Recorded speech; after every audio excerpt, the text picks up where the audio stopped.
Eddig a horvát függőleges húzásban volt, most ez is egy olyan manéver, amit gyakran kell a barlangban alkalmazni. Most a húzásban átfordították, hogy viszintesen álljon.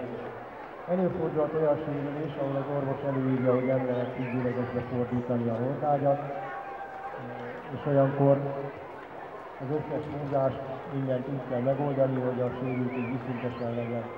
Erre is fel kell készülnünk, erre is ki kell dolgozni a megfelelő szisztémákat. Ezeket természetesen nem igazából mi találjuk föl, hanem ismerjük a világ más barlangkutató szervezeteit. Rengeteg alkalommal eszmét cserélünk velük, és szervezeti, technikai és hasonló részleteket megbeszélve ezeken a konferenciákon csiszoljuk a barlangi mentésnek a részleteit. Így alakulnak ki ezek a most bemutatott manéverek, amiket most itt végre tudunk hajtani. Most elkezdjük a hordágyat a kísérővel együtt kiereszteni erre a kötélhídra.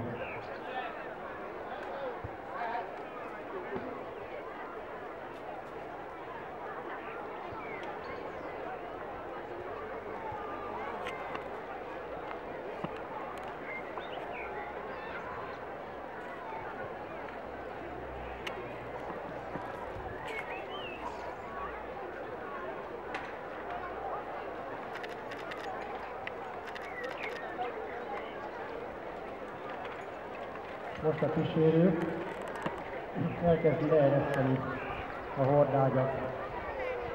Ide fog majd megérkezni a rétnek a közepére, úgyhogy ott majd legyenek szívesek egy kis helyet hagyni,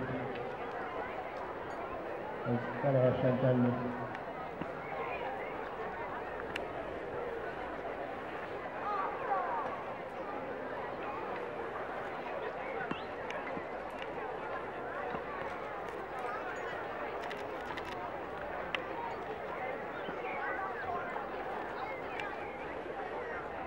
Ezt már várják a sérültet, és ott már segítenek a kísérőnek zökkenőmentesen földre térni.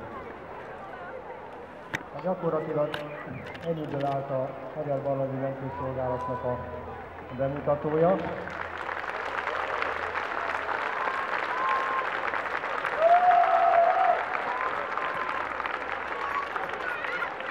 Köszönjük szépen! És még annyi szolgálati közlemény, hogy akik személykedésen voltak, azok az Expo-nál a tombol